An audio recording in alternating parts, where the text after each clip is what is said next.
in the trades. And this is a really important information for you because there are many, many careers in the trades, and a lot of them you may not have known about. And not only is this great information for you, but even your families and friends might be able to benefit from knowing about these great careers. So I'm going to introduce the presenter of our show.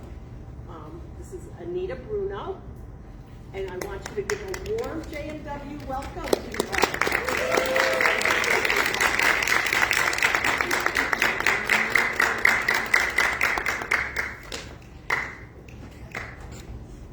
Thank you, ladies. Thank you, welcome. My name is Anita Bruno. I'm the founder of Rhode Island Women in the Trades, and I'm a 16-year union carpenter.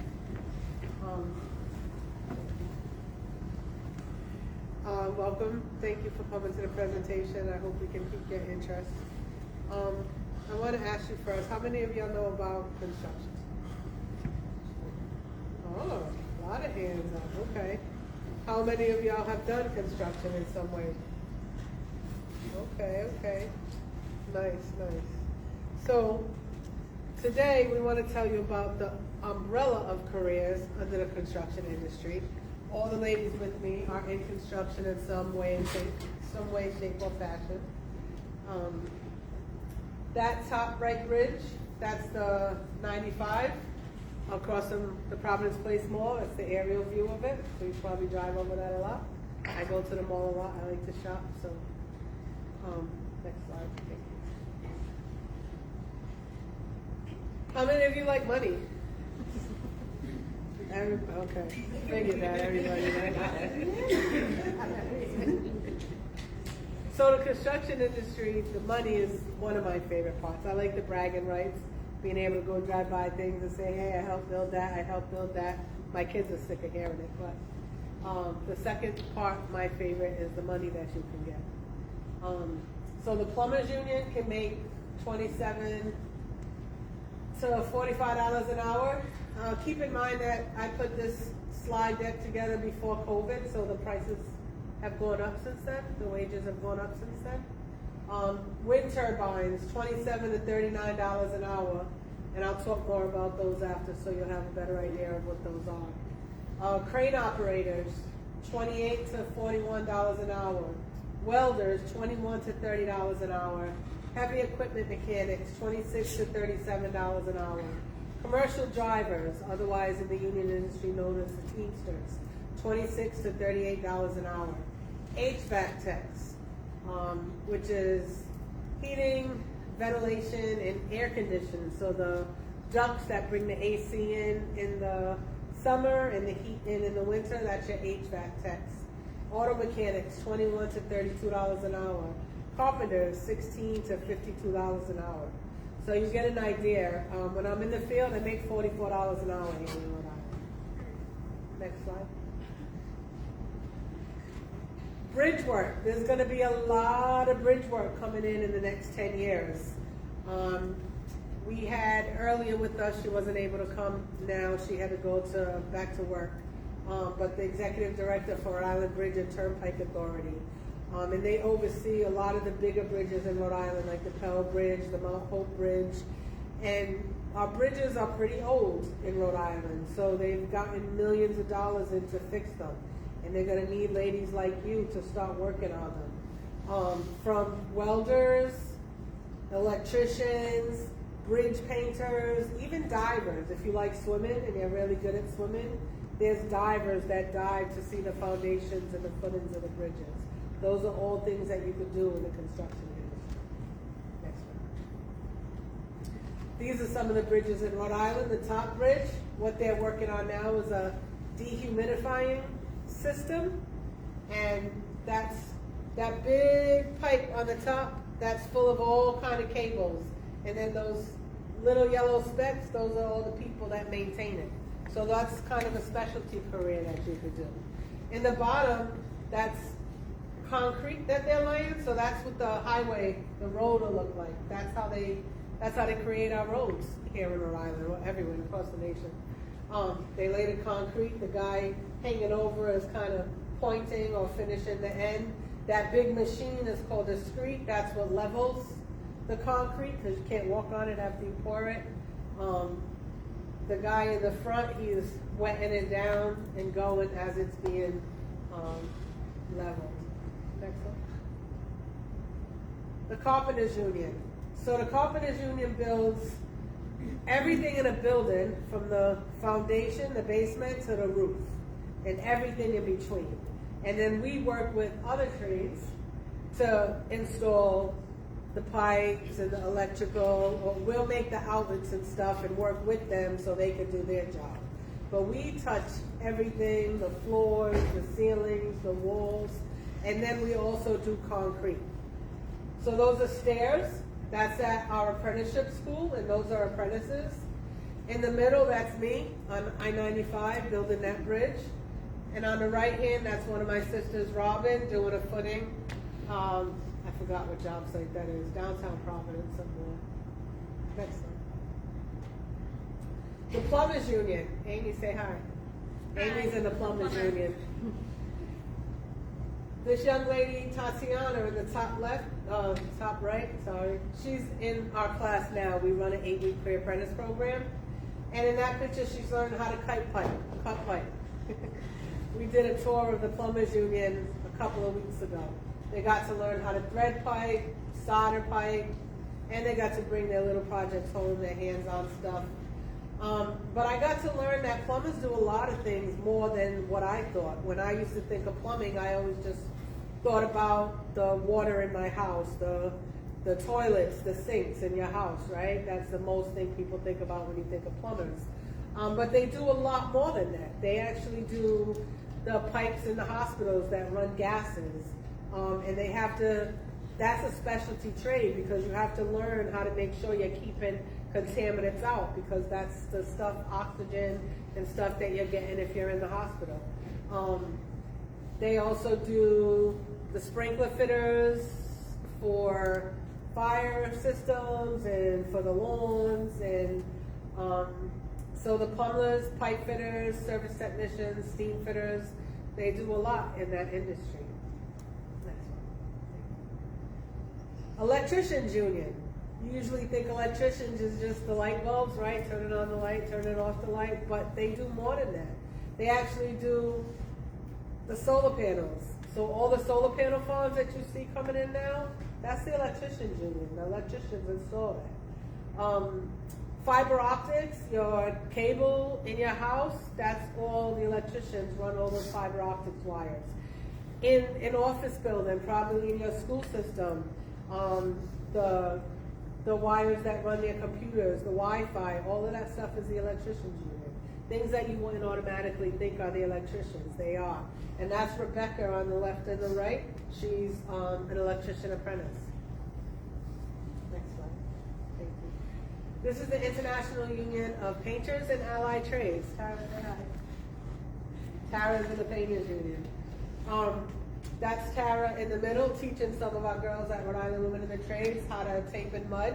So the carpenters, we put the drywall up. The tapers come behind us and they put the compound in the middle of the seams. They compound where our screws go, and then they tape it, and then they sand that down so it's a nice smooth finish, and they paint it. So when you see your walls in your bedroom, all of that stuff is underneath the pretty finish. You don't see that aspect of it, but that's what goes into building all that. The painters also do faux finishes. So some of the painters do things like not just the blue, right? But let's say you have a marble finish wall, or I've seen some painters paint things that make it look like wood, or epoxy painting is a big thing right now. You see some of the floors that look like an ocean or look shiny, or that's epoxy painting, and that's another skill. They also install windows. They're called glaziers. So when you see the windows in the big buildings, or even the windows in this school when you're going out in the front, that's all the glaziers union. The glaziers install the windows. So it's not just painters. Next year. The iron workers. Sabrina is one of our iron workers here. She's still an apprentice. She does rod busting. So when we're building anything with concrete, iron has to be in there. And so this wall in the back is something like you see me hanging on that I would put up. And then the iron workers tie the mat inside of it. I'll close the form up, and then the laborers will come and pour the concrete. That's how walls are built. It's also how roads are built, the same way. Those mats, those rod busters are in everything that's concrete. That's what holds the concrete together. If you like climbing and you like heights, you could do structural steel. That top right picture, that's how the foundation of a building is first built. That's the skeleton of a building. It's first put together with structural steel beams. Not residential houses are wood, but big buildings, like when you're going downtown, all of the bigger buildings over 4 or 5 feet, they'll be structural steel. And that's how that started. And this is another picture of how they look after. And if you see these things, this is all the climbing gear. So you're harnessed on. It's not like how they built Empire State Building before OSHA, when you're just actually climbing on the steel without any safety measures. Now we gotta make sure you're safe out there. We want you to go home the same way you come in. 10 fingers, 10 toes. Next one. This is the laborers union. So the laborers union, they pretty much touch almost every trade like we do. They're in there before we go to make sure that the site is ready for us. And they'll be there after we leave to make sure that the site is ready for you guys. They do demolition. The guy on the bottom has the jackhammer and he's breaking up the concrete. So if you're angry that day and you want something to take out on, just go in there and break some stuff up. They also pour the concrete. So the guy on the top has the hose where the concrete is coming out of, and that's his job, to make sure that they're pouring all of that. Next one. This is the operating engineers. I like to think of them as like Tonka trucks. You know, they go yellow and black Tonka trucks you're playing with as a kid, or your brothers. I like my Tonka trucks. But that's kind of what the operating engineers do. They get to drive them. So the excavators, the bulldozers, the cranes, that's the operating engineers. They even drive the barges on the oceans. That middle picture, we went to visit the operating engineers. The green jeans right there, that's Aaliyah. Say hi, Aaliyah. She's one of our students right now. And that's a crane behind her. And then on this, that's the operating engineer in the cab in the top. And then she just took a nice picture with some estimators and project managers, which are 2 other careers in the industry that you could get into. Next. This is what the offshore wind. So when I was talking about them wind turbines, that's what I was talking about. So offshore wind is huge right now. There's trillions of dollars coming into Rhode Island specifically for the offshore winds. So they're going to need welders, they're going to need divers, they're going to need operating engineers. Yes, it's going to be built in the middle of the ocean. They're going to need all kind of girls like you to come and do this work. So if you're interested in that kind of stuff, this is for you. And there's work for the next 10 years in this industry. So this is just a little bit about the careers under the umbrella of construction. A couple more I just threw together is the bricklayers, the pipe insulators, that's the HVAC, the roofers, the elevator operators. Next one. The Teamsters, your local truck drivers. Next step. This is Linda. Say hi, Linda. Hello, everyone. I'll let everybody introduce and we'll take questions. But Linda is the executive director of Pawtucket Central Falls Development. And what they do is they buy up property and land here in Pawtucket and Central Falls, develop the houses so that they can make affordable houses to families. And they're hiring, just so you know.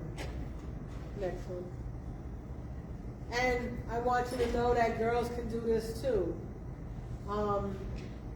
We host interactive tables.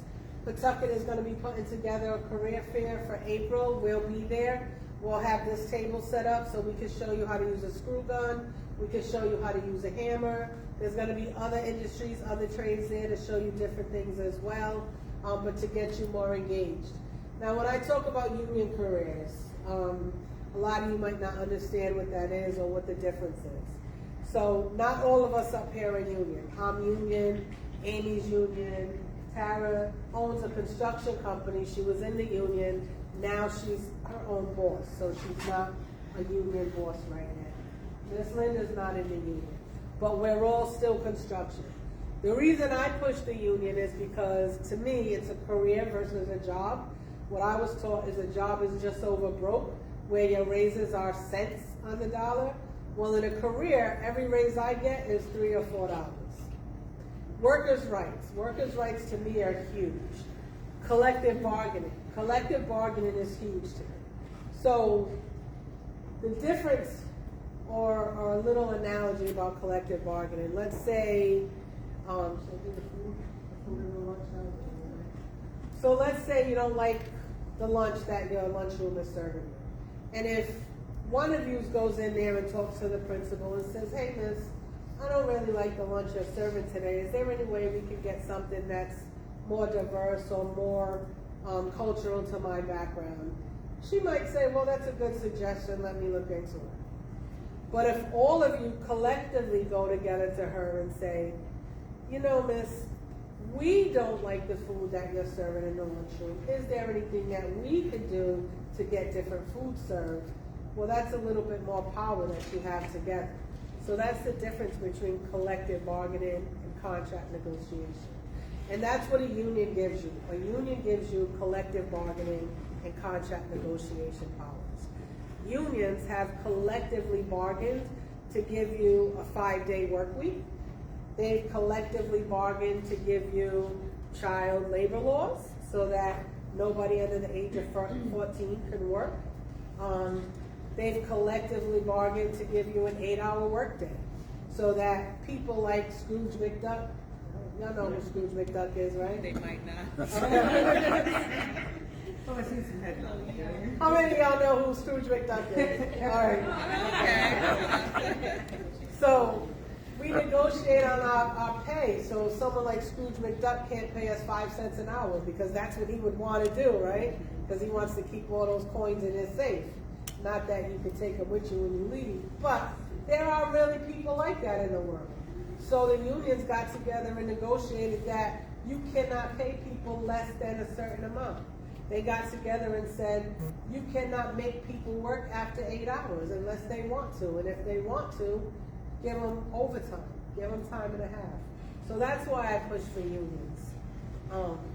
But the work is there either way. Next slide. And Rhode Island Women in the Trades is partnered with Black Lives Matter, Pawtucket Central Falls Development, and the North Atlantic States Regional Council of Population. That's our presentation, but now we're here to have questions and answers, talk informally to you, let you know whatever it is you want to know, the reality of what it is.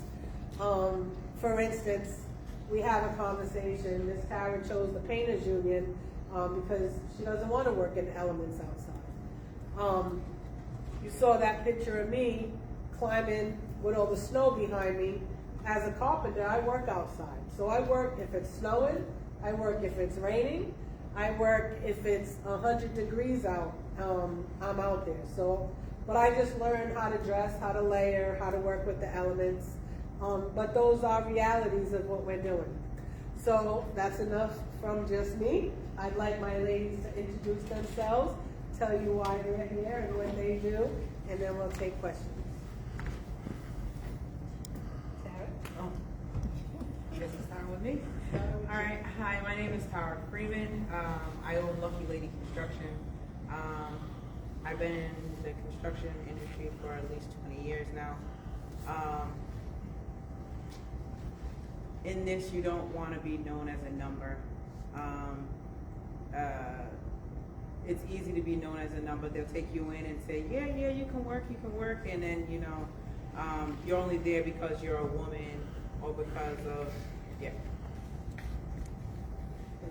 you're black or you're Spanish or something like that, you know, or just because you're a woman, period. You want to be known more as a good worker. There's a saying, if you're early, you're on time. If you're on time, if you're early, you're on time. If you're on time, you're late. If you're late, you're fired. There's no real, time is something that you don't get back, and it's something that you can't give back. So you try and do what you must. Find something that you love to do so it doesn't feel like work.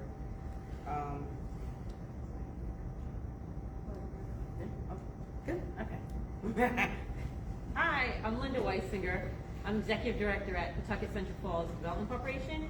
We're a nonprofit affordable housing developer in Pawtucket in Central Falls, and we create affordable homeownership, rental opportunities for residents in the community. But the thing that I want to highlight today is we're the only nonprofit general contractor in Rhode Island. So as you hear from everyone speak today, we're also a general contractor, a registered general contractor in Rhode Island that employs a full-time construction crew who builds the houses that you see around all the neighborhoods that you live in. So specifically, you probably have seen our sign 2 blocks down the street at 155 Division, right at the corner. There's a brand new house being built right here from the school.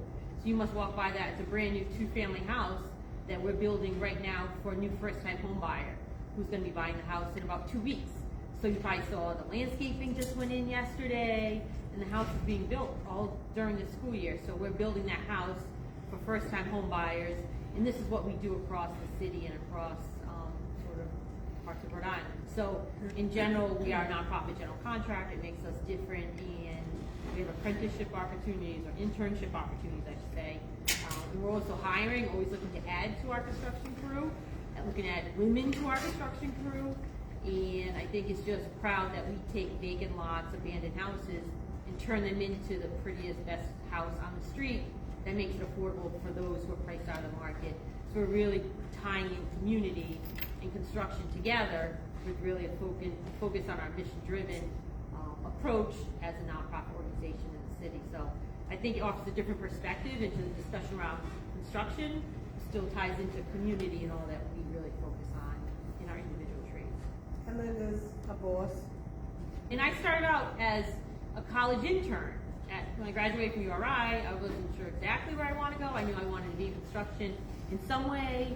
And I started out in a nonprofit agency as a college intern and worked my way up from every position, from start to now executive director at the company that I work at now. So there's lots of opportunity around construction, all that Anita has talked about, but also, as she touched on, project management.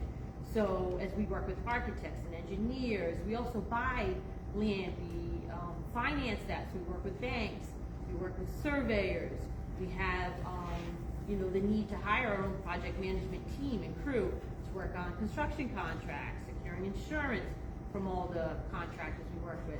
So there's a lot of parts of construction, as Anita said. It's not just banging, a hammer and nail. There's a lot on the other side, but it really starts with the soft skills of being on time and having the drive and passion in whatever you do. So that's really the most important thing. That's the stuff we can't teach. We can teach everything else, but we can't teach you showing up on time, being driven, having that hustle to want to be part of something more than just a job. It really is a career. Being on time, being there every day and being on time is the biggest thing that we can tell you to succeed in any career that you choose in your life.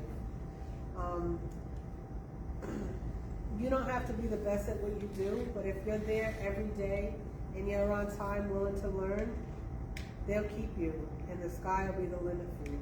And you'll be going home with thousands of dollars a week after taxes. Believe that. Aaliyah? Hi, my name is Aaliyah. I'm actually in her pre-apprenticeship program, Rhode Island Women in Trade. I started doing the program. I heard about it through DHS, and I kind of was always interested in it. I've actually always been one of the girls where my friends called me up like, hey, can you come help me put this together? I've always done stuff like that, always had a desire, but I had no clue how to get into construction. And coming out of high school, I initially signed up for college, but I never went. I kept telling myself I'd go back, but I had no desire to go back because I had no desire to do that. And there wasn't nothing I could think in college that I wanted to zone in. I wish I had a group come to me in high school and tell me about this. I could have started right out of high school, 4 years, been a journeyman and making 6 figures before the age of 25, you know? I do carpentry. I chose carpentry because I like to see what I build. I like to be able to say, yeah, I did that, you know? It's satisfying to watch you create something with your own hands. And I can't be in front of a computer. I get a headache. I don't like taking notes, writing things down. So I had no desire to do the average thing that they push for you to do. And had I known about this, I probably would have started a long time ago. I went from job to job to job, misery to misery to misery, because I didn't have a passion for any of the things that I was doing. It was all about money. And with this, it's good money, and it's something I actually enjoy doing. Getting up every day to say, hey, this is what I got to do. Okay, so I'm Amy. I'm the plumber. This is kind of my my approach to it. College isn't for everybody, and it wasn't for me. But I wasn't quite sure where I wanted to go. I went to a Women in Non-Traditional Occupations conference, and I happened to go through the avenues, and the plumbers kind of grabbed onto me, that union, and they said, hey, why don't you come and try out for our apprenticeship program. Pretty much every single trade across the board has an apprenticeship program that you have to go through, so you actually learn what you need to know to do the job. And the nice thing about an apprenticeship program, and this is what appealed to me, was the fact that I could work, so I could earn money at the same time learning a job. Whereas going to college, you just be learning, you know, learning something to maybe apply to a job down the road. Maybe it's not quite what you do, but you know, I was actually learning something that was absolutely 100% about what I had to do for my career. So I went through my 5-year apprenticeship program. They taught me everything that I needed to know. And I got out. Plumbing is a licensed trade, so I got my license when I was done with my 5 years, and I've been working in the industry ever since. Now, when you think of plumber, you think of trains and stuff like that, but I work on generally when I was in the field, I worked on a big construction site, building big buildings. And my career has kind of gone down different avenues, and I got into computer-aided drafting, and there's also a big call for that in the trades, because we all have to we work together, and every trade works together, and we have to be organized with what we do, because we have to fit all of our stuff either above the ceiling or behind the walls. So knowing a trade is very valuable when we're trying to coordinate everything together in these spaces.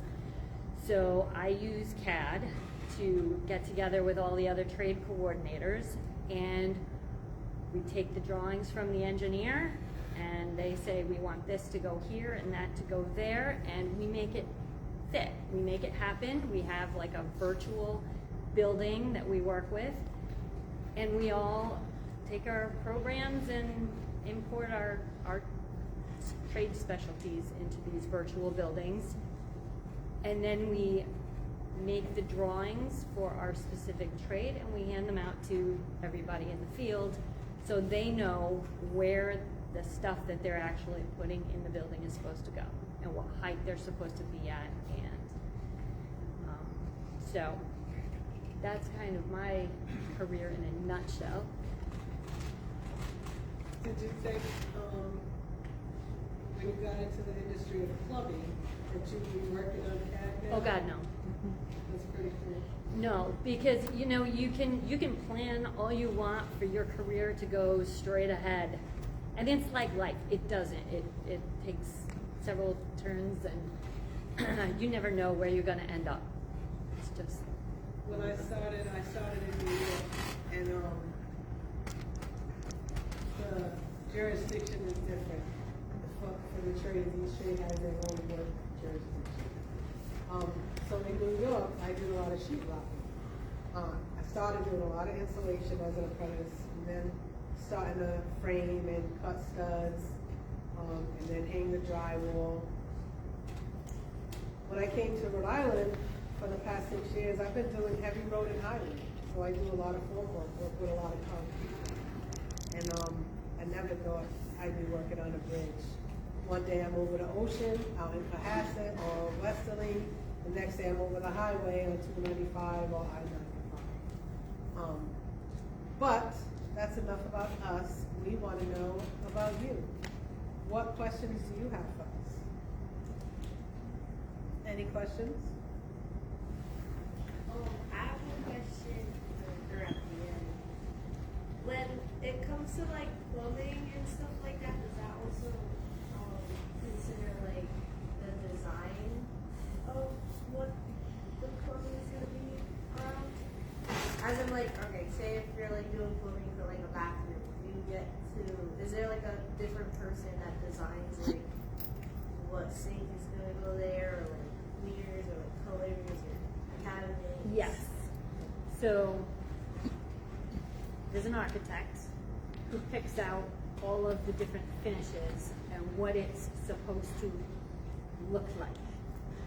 They work closely with an engineer who's actually going to say, well, we can make this work and we can make that work, and this is going to have to be that size, and it has to be, you know, they're basically throwing numbers out saying these are requirements that have to be met.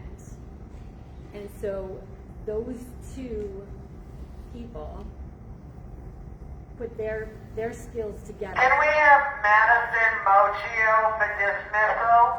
Madison Mochio for dismissal, please. Those two work together on their side to create the design.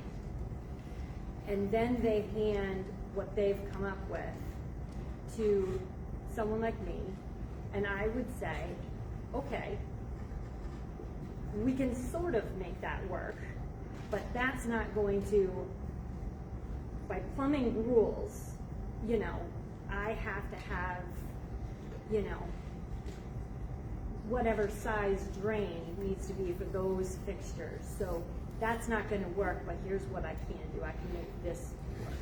And then we go back and forth quite a bit, and in the end we end up compromising on what we can make happen in reality on the trade side with the design and intent for the customer and, you know, ultimately the owner of the building, whatever it happens to be.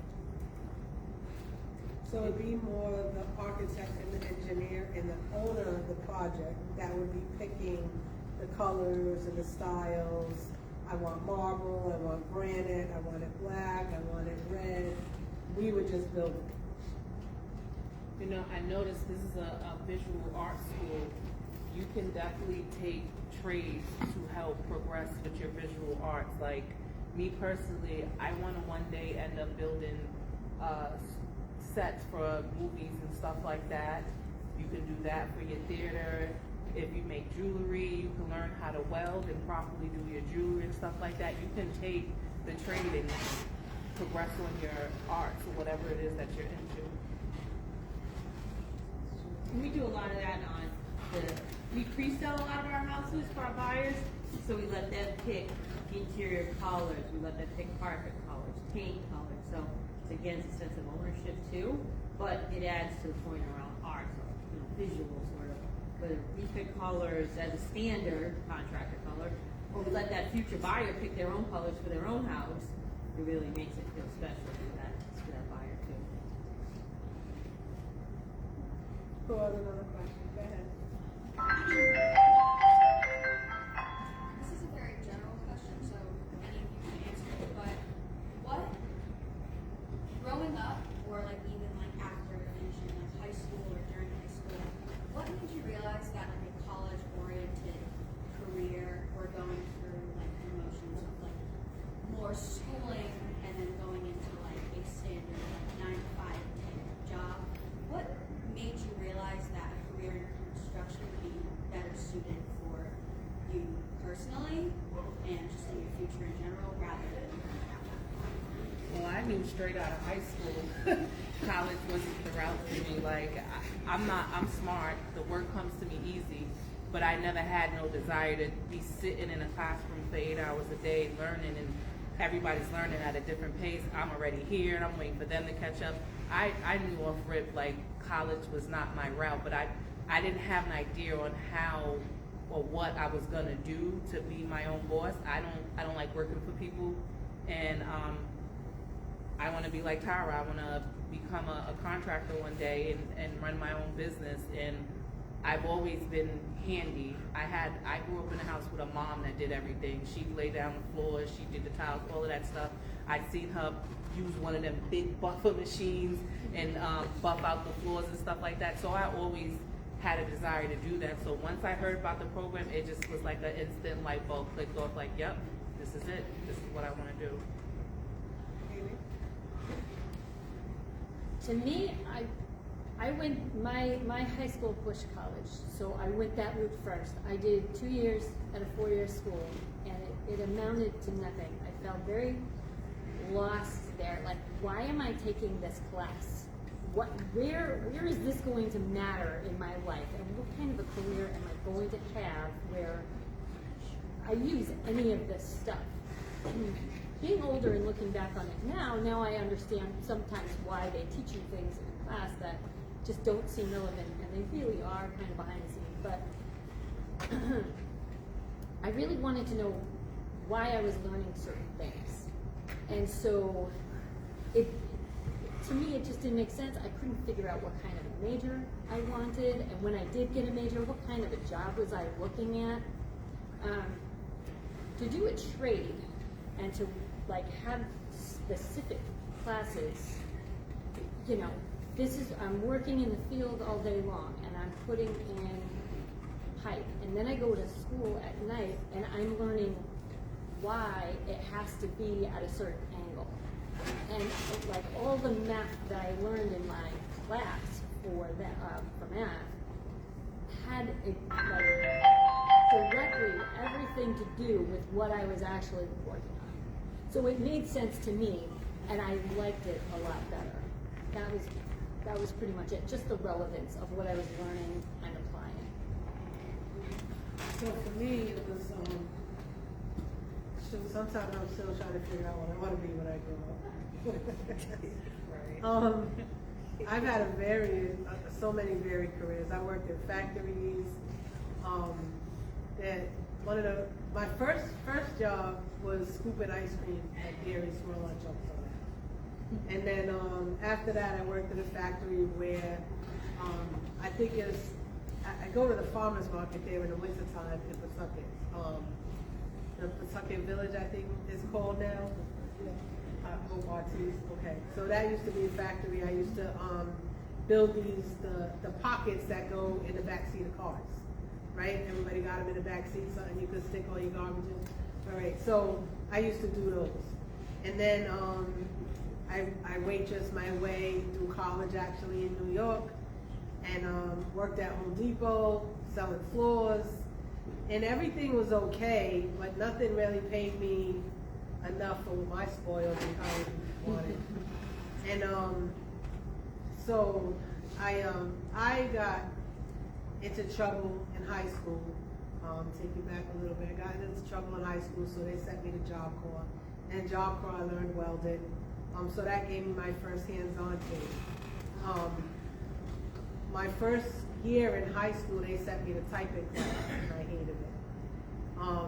So that's probably why I got into trouble, because I couldn't really find where I fit in, and I didn't like anywhere that they were telling me I was supposed to be.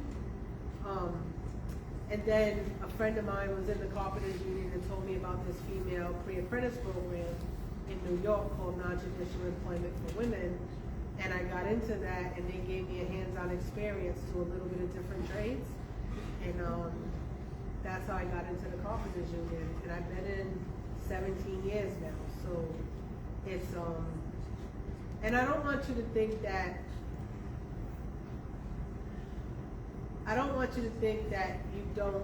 you don't have to go to college. Absolutely don't have to, right? You don't have to go to college to get into the trades.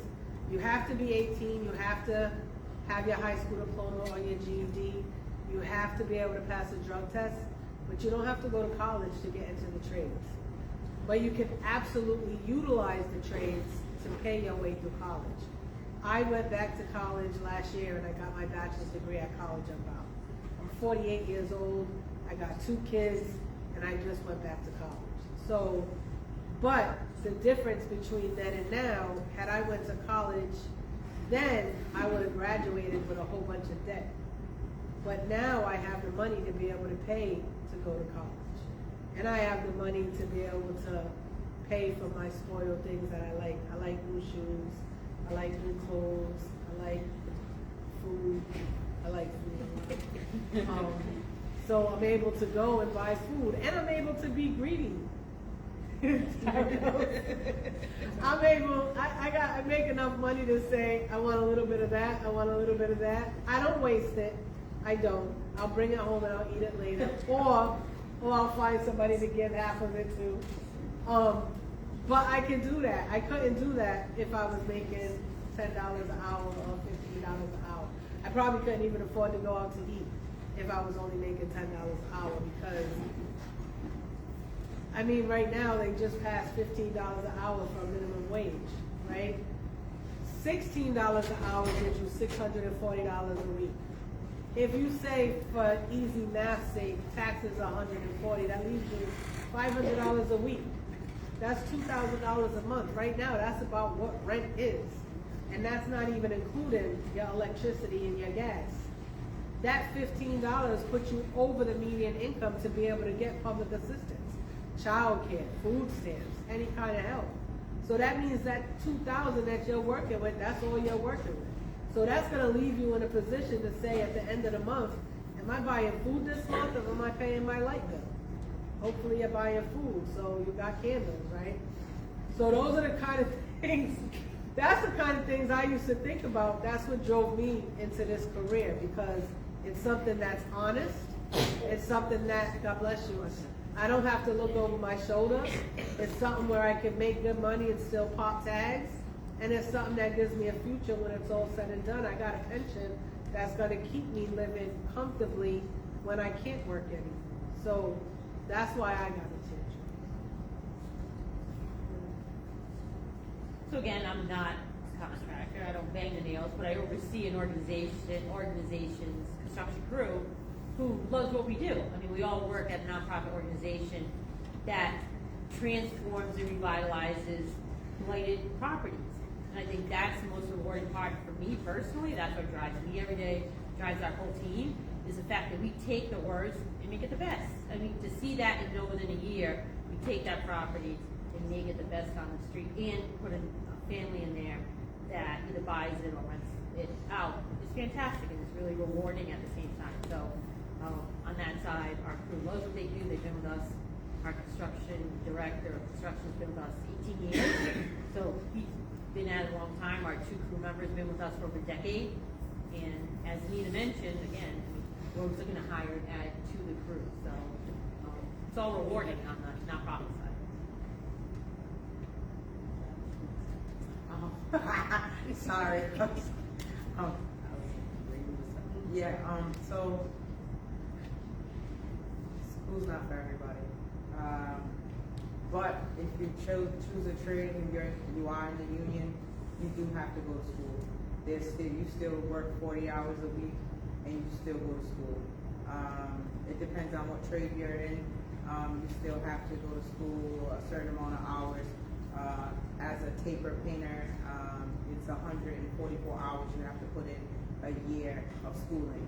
That goes for aerial lifts and all the things that you do. So you're never really away from school. If you're in a good, decent position, you're able to keep learning and you're able to excel even more. You can start as a normal worker and then own it. There you go. I don't know. And then own it. That's it. I can't explain it any other way. Any other questions?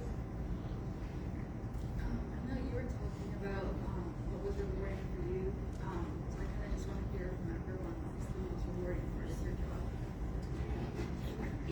The most rewarding part of my job is being able to pay my employees. That's the most important part of my job. Because without them working, then I can't really work. I give the work for them. I do work, I am a working owner, but at the same time, they keep me going. And then riding by and having my grandkids in the car and saying, yeah, look what I did, and they be like, oh, no.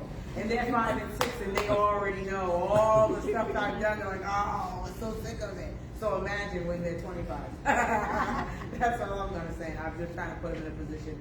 I want to put satisfaction is to be able to put everybody in a better position. That's it. Leave you better than I found you. And again, I think mine is neighborhood revitalization, but also housing stability. I think that right now you'll hear on the news, whether you pay rent or not, you hear from a family, you hear from someone that you know who's struggling with the affordability level for housing.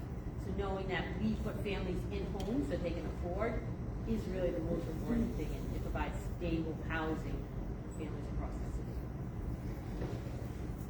There's a couple of things that are rewarding for me. I love being able to go to different places. Like, I would be more than deaf behind a desk. I couldn't do it.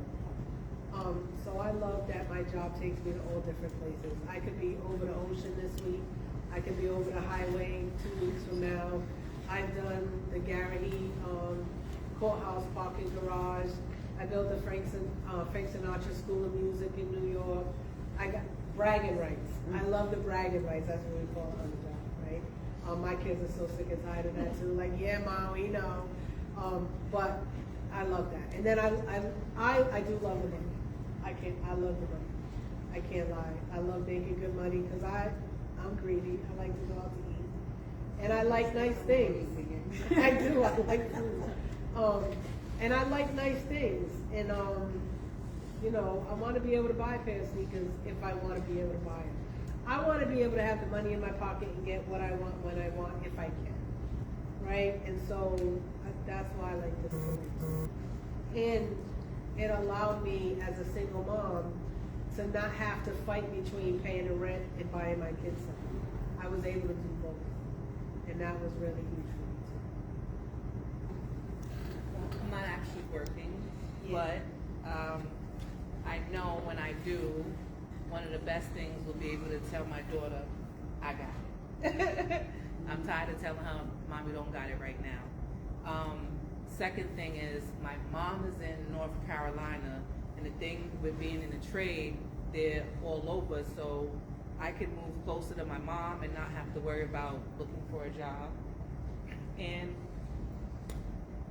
the building, you know, it's a lot of satisfaction creating something with your own hands. Like, even creating a baby, like, you look at that child in amazement, like, I did that. And it's the same goes for when you build something. We built the wall up in her class. We started it from the scratch, did the studs, the layouts, the painting, the sanding, and I sat back and I was like, yeah, see that? I did that. That was me. It's very good feeling. That was my answer too. It's so satisfying to be able to create something, to build it, put it together, and it works. It's very satisfying. And the money, of course, that's why, you know, that's why we all have jobs, because money. And I find it very satisfying, at least union-wise, that we all make the same money across the board. Everyone in your local, like all the plumbers and all the carpenters and that, like, you make the same money as the guy working next to you. You don't have to worry about making less. You are not one of those statistics. Everybody's equal. As far as pay is concerned, benefits as well, we all get the same package. So that to me is very satisfying. Next question? In your opinion, what is like your favorite thing or the best thing that you helped you in your job? Best thing that what? Like your favorite thing that you helped build?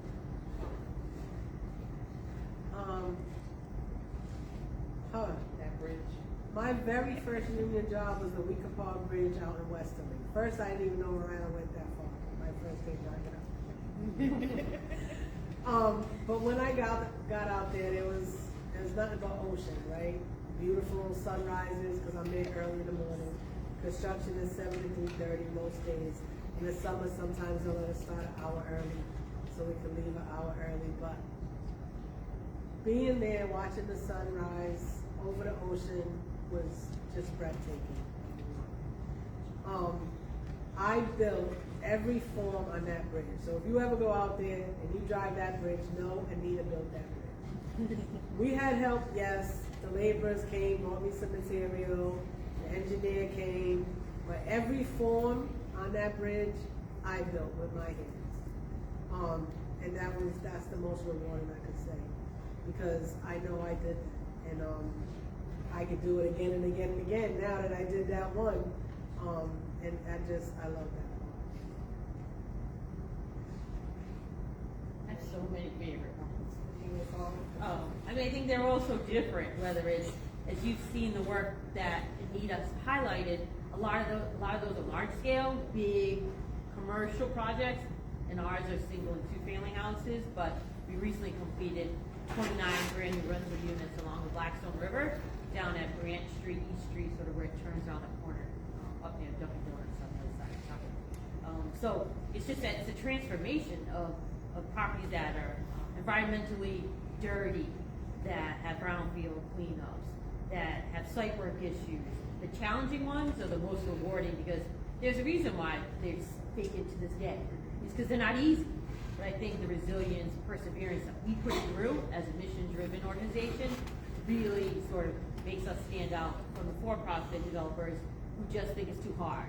And I think we find it challenging and say, we're going to make this work. We're going to figure this out together with all the teams, the surveyors, the architects, the engineers, the environmentalists, everyone that we need to make it work. And that's really the success that we have. That's team.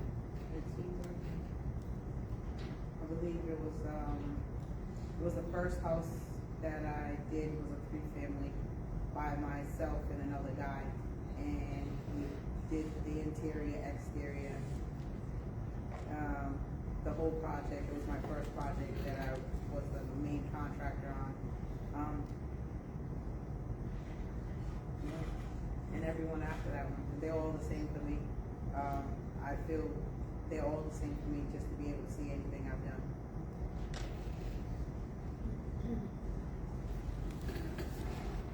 I think, I don't know, I've been in the trade since '97, and I take a little bit away from each project I've ever been on. So it's really hard for me to kind of narrow down like favorite or what does stand out in my mind is, especially being a woman in a male-dominated career, one of the things now that I deal with a lot, coming from the trade, and I deal with a lot of very smart, very educated architects and engineers. And for me to be able to tell them that their design does not work. They are very proud of their design, and they want it to look a certain way. And they're like, for instance, the roof drains. They'll draw it so that it goes from that corner of the building all the way across and dumps out the other side. And I get to be the one to tell them it ain't gonna happen. And these very smart, very proud guys will be like, who are you to tell us? And I'll be, I know, because this is something that I've installed before. And when it's a 4-inch pipe or larger, it has to be an 1/8 inch pitch. And by the time you add an 1/8 inch per foot from there to here, you're not gonna have those nice high ceilings that you want. You're gonna have a pipe running straight through this auditorium. And so it's not gonna fly. And kind of kicking it back when they're trying to tell me that they're, you know, it's kind of like I'm smarter because I went to college, I'm smarter because I'm a guy. It's the stereotypes that come into play. And even today, this is something I deal with all the time. What does she know? Well, I know a lot. And I'm going to sit here and tell you that's not going to happen. So that to me is one of the things that I think I'm proud of, because I bring a lot to the table, even though they may come with the assumption that, who's this girl? Well, I'm Right. part of the team, Right. and I know a lot, so don't discount me. Girl power.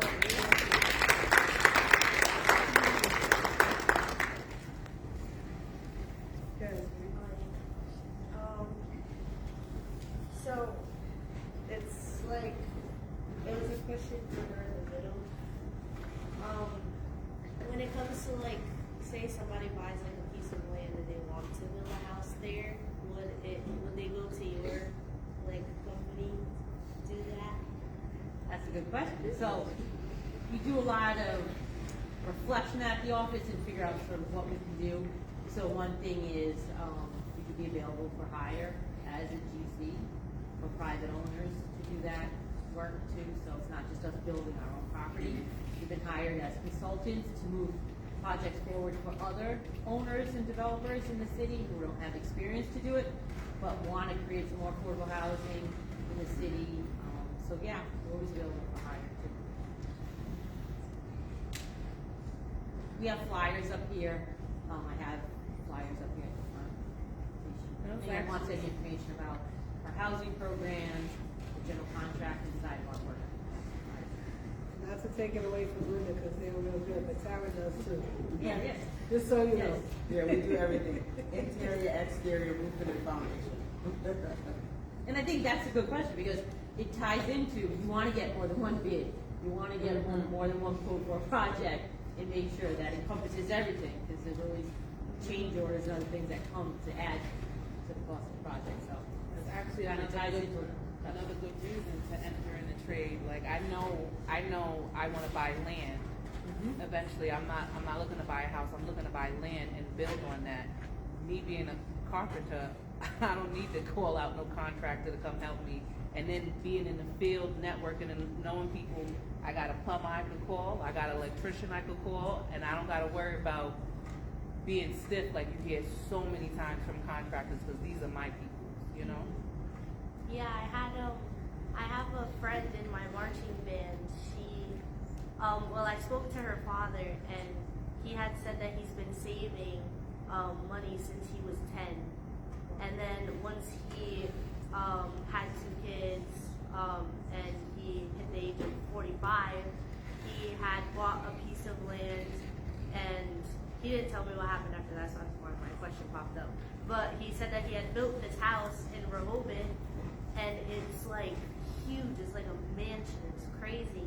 And it's like a hobby me and my dad have. We're always on Zillow and real estate. We're always looking at like prices of houses and all that stuff.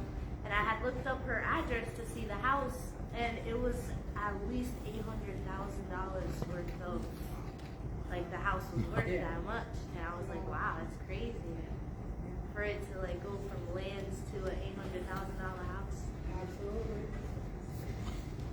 talks about, there's a whole discussion around just the value of owning property, right? And equity and generational wealth and all that comes with it, so there's a lot of discussion on the financial side. Yeah, good conversation around real estate. And even if y'all interested in real estate, hey, you get a little, your foot in here, you'll know a lot. Like it's an 8-week program. We're now 6th week, and I can't go anywhere without seeing construction. I see 16 on center. I see cracks and foundations. I see it everywhere I go now. And just from the little knowledge that I learned so far. This is a quick question. Like an $800,000 house like that. If you pay the $800,000 off like immediately, there's no rent or anything. You just own the house. You pay taxes. You still gotta pay taxes. You just no longer have mortgage and all that other stuff. The amount for constructing that house didn't cost that much, but all the equity built up throughout the years made it that much. That's different, right? If you Yeah. if you have someone who knows people, it might not cost $800,000, but when it's assessed by that municipality in Rehoboth, the value is $800,000, but it might not have cost it. It could have. Depends on the market. And there's different things you could do to bring the value up too, like change your light fixture, put in a new kitchen counter. There's certain things that add to the value of your Appliances, home. also Yeah. the heating system, depending on, how much it's gonna cost. You look at, some houses have solar on them, so. But so you're not paying a mortgage, but you do gotta pay taxes, your city and your state taxes. You have to pay your water bill, so the water that comes in, if you don't have a well, if you don't have a septic tank, if you have a septic tank, you gotta pay to get that clean. If you don't have a septic tank, you gotta pay for your sewer bill. But those are the kind of things, but you're not paying a mortgage. Absolutely. Anybody else? Go ahead. This could go for everybody, but what's something that you thought you wanted to do, like, in high school? Like, if you, not construction, like, if you wanted to go to another field, what was it? I wanted to fly planes. I did. I wanted to be a rapper, so. I wanted to be an actress. I wanted to be an anthropologist. Okay. Okay. And I have a degree in fashion design and theater, set design. Yes. So, but just getting exposed to this, there's so many parts of it, and it became a career, 29 years later. So there's a lot of opportunity in all that we do every day. So, I wanted to be an actress because I couldn't find one passion. Like my mom always said that my biggest flaw is that I'm good at too many things. So I don't have one thing I zone in, and I'm like, well, if I'm an actress, I could do movies where I'm an action star, or you know what I mean, something that'll let me touch into everything I wanted to do. I can be everything. Right. When she first came to our class, I was like, what trade do you think you are? I want to do them all. I still do. I want to learn a little bit of everything. But in this you will. Ladies, come on, there's got to be a lot you want to know about construction.